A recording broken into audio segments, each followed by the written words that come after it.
Hey YouTubers, how's it going? I figured to make a new video. Seems how it's been a little over a month since my last one, and this is a big deal. So something I've been recently working on for the past, I don't know, couple months I'd say. I've been getting more into saltwater. By that I mean working with coral and different species in general. I haven't really shown much of the saltwater tank. Mainly because I just didn't want to show it. Example, it was covered in hair algae. It was ugly looking. There was like 4 fish in the tank. I didn't think I could take care of it, and I didn't think there was a chance that I'd be able to bring it back, and therefore I just didn't really do anything about it. Now with the new job I do have the different discounts that allow me to bring in different coral and different stuff like that to try out. So I figured, why not? Let's give it a try and see what we can do. So I did, and the tank looks really good, and it looks really nice for the first time in how long. The video I'm about to show you is from June 22nd of 2009, so 3 years ago. This is the setup. Let me just play this here and just turn it around.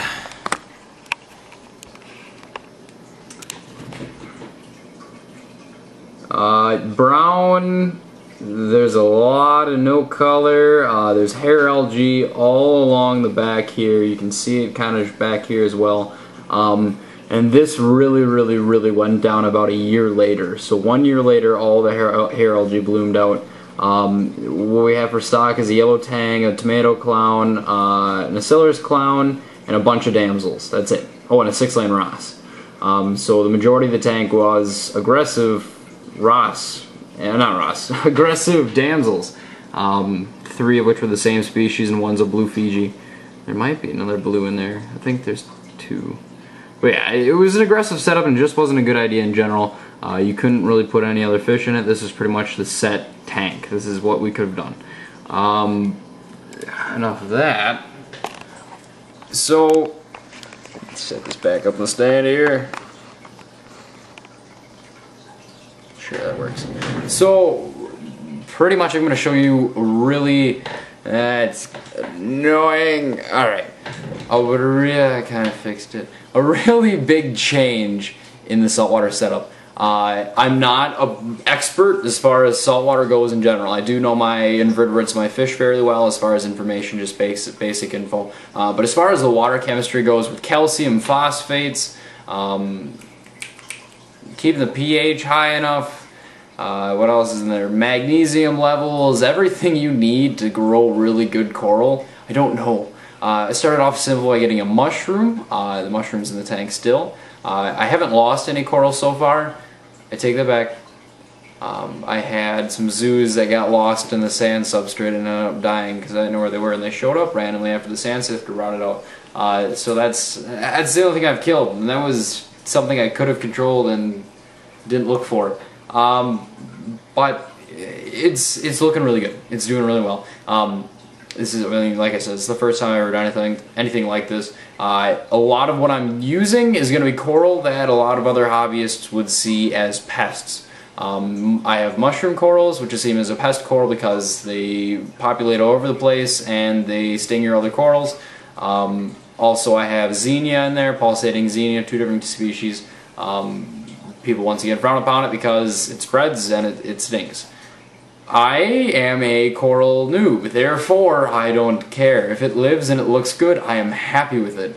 And so far it's doing alright, so I'm not going to complain if I have some simple corals in there. I think the plan is to go with a bunch of mushrooms just for different color and, you know, different spots of the tank, have red, green, blue, stuff like that. It's fun, it's exciting, different little corals, little frags that show up here and there, and hopefully in the next few months we see some coral spreading. So I guess I'll shut up and show you the tank. Okay, so now your goal is to picture in your mind what the tank used to look like, and when I bring down the flash, or the cover, whatever, you're absolutely amazed out of your minds, and you can't believe I did this, and this, that, and the other thing, or at least that's the story we'll tell everyone else, right? Here goes the new and improved 55-gallon saltwater tank. Alright, so there's no algae. There's some debris on the back of the tank that's collecting up that I could scrub off or try to take care of. Otherwise, it's really looking pretty damn good since the last update way back when. It's a very fun tank just to sit back and watch. I enjoy it greatly. I recommend anyone who's in freshwater and thinking about doing saltwater, go for it. It pays off in the end. It's exciting. To be able to get a piece of coral and put it in your tank and have it grow and look at it and see it's thriving, I think that's exciting. Just to grab different little frags from different little places in the world and, you know, have the different color in your tank. I think that's cool. So I've kind of cut back as far as freshwater spending goes, and I've been putting it more towards saltwater. The plan is to have a 150-gallon saltwater tank set up downstairs in the basement next to the original 150-gallon freshwater tank. That tank will be set up as a not reef safe tank. I have a dragon wrasse and a filefish downstairs in the basement that could use a lot more space. The original plan was to upgrade, but I didn't think it was going to happen this soon, so they are down there. And I'm thinking about picking up a Valentini puffer as well for the setup in the end, so we'll see how that goes. But now that you've kind of looked and from a distance you can't really tell what's going on inside the tank, and Brady, what are you showing us? It kind of looks like crap right now. I'll bring it up front. Yes, to some it's going to look like crap yet. Why? Because I've seen some magnificent tank setups. Like I said, this is just the start. I've probably had the first mushroom coral in here 2 months ago, and that was probably when I first tore down the tank and got it all spiffed up. So let me go around the tank, I suppose. Alright, so first up front we have an unidentified species of Watchman Goby. He's yellow and he's a watchman. He's not a yellow Watchman Goby. Ballsy little guy. He also doesn't like yellow. It's kind of funny. The other watchman I have downstairs in the basement, I'm a huge goby guy. I've always been a goby guy as a kid, or as a younger kid. When I was 10, I went to a pet shop with all sorts of different fish, and my siblings were to pick out a species of cichlid for the first cichlid tank that we had years and years ago. And I was the one to pick out a freshwater goby that was like $12.99, and it was the coolest looking thing I've ever seen, and I wanted it, and I brought it home, and within a week it disappeared and died. So that was my little story there for you guys. I have probably 10 different species right now around the house. I'm really starting to get more involved with it. If anyone knows, I do enjoy my knife fish as far as freshwater goes, but now I think I'm kind of exploring the saltwater world a little bit more. So that is the unidentified species. It stays a little bit smaller. He's a little bit more broad, I guess, compared to the long, slender yellow watchman, which I do have downstairs. So he's awesome. The other awesome thing, which I recommend for anyone who has a reef tank and is watching this video right now, it's called the Diamond Sleeper Goby or the Diamond Goby. For anyone who has any size tank, this is the goby you want if you want someone to mix up your sand bed. Reef safe. The only issues with him is maybe occasionally he'll move some sand over by your coral. Keep it up onto the live rock. You shouldn't have any issues with it. He's an amazing sand sifter. I mean, the sand in this tank was covered in algae, full of different proteins that was just causing issues for me, and within a week he had it all mixed up for me. So the sand I did not really do anything with when I tore down the tank to clean it out. It was all this guy. So Diamond Goby, Orange Diamond Goby, I recommend it. Completely recommend it. He is semi-aggressive. He will go after other species of goby. For example, he's chased around the yellow watchman for quite some time, but it's nothing too serious. If you do have another goby species in the tank and it's a little bit larger, I watch with caution. So just highly recommend it. Great sand sifter, perfect sand sifter. I'm sure if you do research it says the same thing, but that's going to be the goby you want. Next, and is the newest tank mate, as of today actually, is a yellow Coris Wrasse. Yellow Coris Wrasse are described as non-reef safe. However, you do the research, they are also reef safe. it depends on the fish, and this is something that I learned with knife fish, where people will have black ghost knives that get along just fine, and other people will have them kill each other. It all depends on the fish. He seems to be doing alright. He hasn't touched any of the coral. He takes a look at it just like he's doing now, but he doesn't really go after it. It says you might have issues with small shrimp. Well, this tank contains a large peppermint shrimp and a large cleaner shrimp, so I don't see any issues with that. He hasn't really gone after either shrimp when they came out, so I don't expect anything to go wrong with him. He seems alright.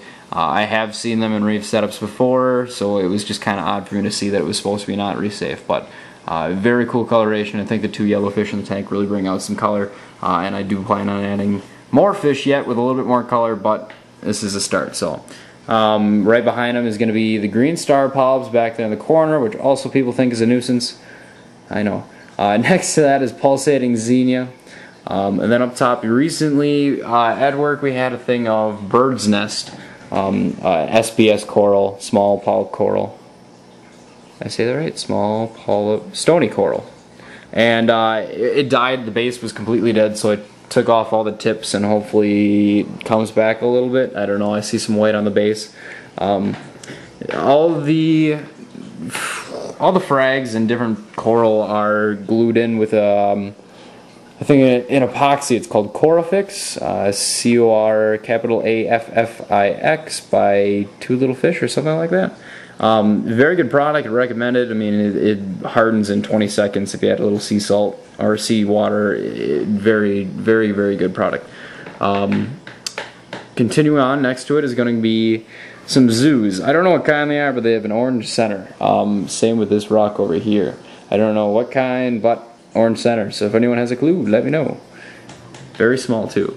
Then we got my little mushroom rock. I have my first mushroom right here, which is a watermelon mushroom or a striped mushroom. We got a red mushroom over there. We've got a hairy mushroom right here, and back there I don't have a clue what kind they are, but it's another mushroom. So we got 4 different types of mushroom. Then we got, there's the cleaner shrimp. He was kind of something that everyone wanted to see. You know, everyone wanted to see the one shrimp from Finding Nemo. I got him because he's colorful and he helps take care of the fish a little bit with a little bit more maintenance. But I guess if it provides entertainment for others as well, why not? So that's him. We also have 2 different types of pulsating Xenia. The thing with the Xenia on the bottom was I had the rock turned to the side, so the top Xenia was touching it, so it was bugging it out. So I just turned it this way, hoping that the top Xenia will move up because I didn't want to break off the rock. After I epoxied it in, it wasn't a very smart idea to move it to where I had it, so hopefully he comes out and they just get along just fine. Next, on this piece of live rock, we've got some more zoos. Once again, I don't know what the brown cluster is right up front here, if I can zoom in. I don't know what that is, but I do know the top is Eagle's Eye Zoanthid. It's got the green around the tentacles are green, the inside is red, and the center is like a blue, so very, very colorful. So I enjoy that one a lot. Hopefully I can find some more zoos similar to it. So, and yes, I do feel a little bit more fish world hobbyist savvy saying these things about coral. Like I said, I'm completely new at it, so the little information I do know has been recently learned. So I just have a little hermit crab there. There's him, and there's also, I think, a pair of Hawaiian zebra leg hermit crabs. They've got black and white striping, very cool. So we have a whole bunch of green star polyps, and underneath them is a decorator urchin. And he's wrapped in, well, star polyps. He's been like that for a long time, but this is the first time he's actually wrapped them all the way completely around him. He seems to be feeding on whatever's on the rock. I'm assuming to be coralline algae, because it's a lot lighter in some areas. You can see it's darker right there and lighter over there as the camera doesn't focus. Oh, nice, it focused.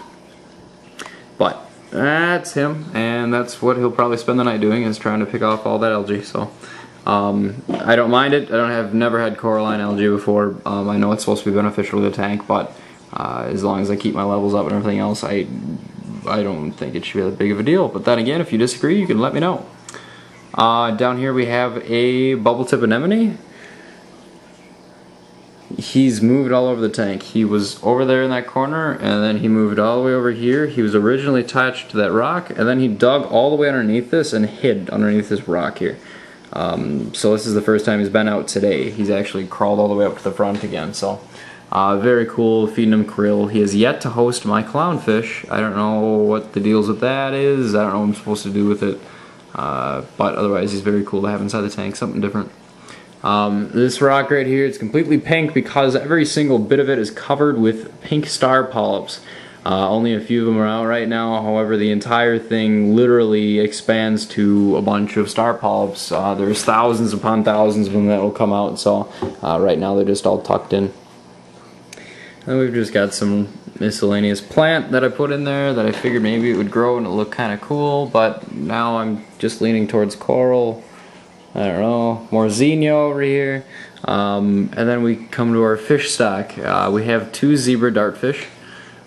Community, reef safe, very cool. A little clownfish because my mother couldn't live without having a clownfish in her setup. And then we have 2 scissor tail dartfish, or gobies, which are recently added. They came in with the latest shipment at work, so I brought them home right away. Hopefully they do go right, very sharp looking fish. I also have a Lawnmower Blenny in the back to help a little bit with algae control. And then along with him I have a Sally Lightfoot crab. That was a bright light and everything freaked out. A Sally Lightfoot crab, and somewhere should be a turbo snail, so oh, there he is. Turbo snail. Also in here that I can't really see right now is going to be a sea cucumber. It's just a regular little small brown sea cucumber. It probably stretches about 3.5 inches to 4 inches. He does a good job at mixing up the sand as well, eating whatever's sitting on the rock and the sand, from what I've noticed, so there's that. And then what else we got? We got some Nassarius snails in here that mix up the sand bed. There's only one turbo. And then we have a Dalmatian Linckia star, or a multi-color Linckia star, that just hangs here. Let's see if I can get a better view at all. There he is. So it's kind of like a bright red slash bright pink or deep pink coloration with kind of a tan or light yellow. The family thinks he looks like a banana peel. I don't know. Oh, and I spotted something. There's the Peppermint Shrimp under there. You can't see him. Oh, you can kind of see him. So that's the tank. Like I said, it's a really big improvement compared to what it was. Those of you who are farther ahead of me and happen to stumble across this poor video, take it in with a grain of salt, because, or sand, or whatever you prefer, because I'm just getting started on it. I'm worried about hard corals. The lighting I have is not very up to date, or I shouldn't say up to date, high quality. I do have in the little heat lamp up here, I think it's a halide or a halogen. Strong light gives the shimmer effect on the tank, but it also provides a little extra lighting for the soft coral, and as well as a bird nest, so hopefully that helps in some way. I also have a T5 bulb that stretches all the way across the top. I believe it's an ocean sun or a coral sun, one of the two, something in a high blue spectrum, hence the reason why that side's blue over there. But yeah, the T5s, I know it's a little out of date and people don't recommend it anymore because you get so much quality with LEDs, or you can get so much qualities with halogens or metal halides. It's money wise, people. I didn't expect to set up for coral. I got the light hoping I could set up for coral just because I think I'd do something simple. $20 bulb, why not? So the T5 was fairly cheap. And the halogen I just had laying around, so I'm assuming it's a halogen. I don't remember, I didn't check before I turned it on. That sucker gets hot, so I don't plan on looking at it anytime soon. But that is the tank setup. I do have a power head and a regular Emperor filter on the back, and just a heater that keeps the tank at about 80 degrees to help with parasites. If you have any questions as far as, you know, well, what are you doing with your tank? Why is this doing well? Why is this working out for you? What do you do with filtration, salt levels, anything like that? Comment, send a request. I'll take a look at, you know, the different comments and see what I can do. Of course, I can't make any promises I'm going to have a video out anytime soon because life has been getting busy. It's summertime and I'm still pretty busy. But yeah, life is going well right now. Kind of. Dating the same girl. Been with her for almost 9 months. And she's been sick for over 2.5 weeks. Because stupid prescriptions are wrong, and I hate doctors because they're stupid, and I wish I was a doctor because I could tell them to test blood to look for a specific cell in any other way, and I'd be right, and what do you know, 3 days later it's what they were supposed to look for. Oh. This is why I have the fish hobby, ladies and gentlemen. It's a stress reliever. I have a lot on my shoulders right now. Comment, like the video, subscribe, tell your moms, cats, brothers, dogs, sisters, parakeets to subscribe, and yeah, keep on bringing them in. And either way, I'll keep making videos. But alright, I hope you guys enjoyed the video. If you have any questions, like I said, send me a message or comment below, and I will talk to you all next time.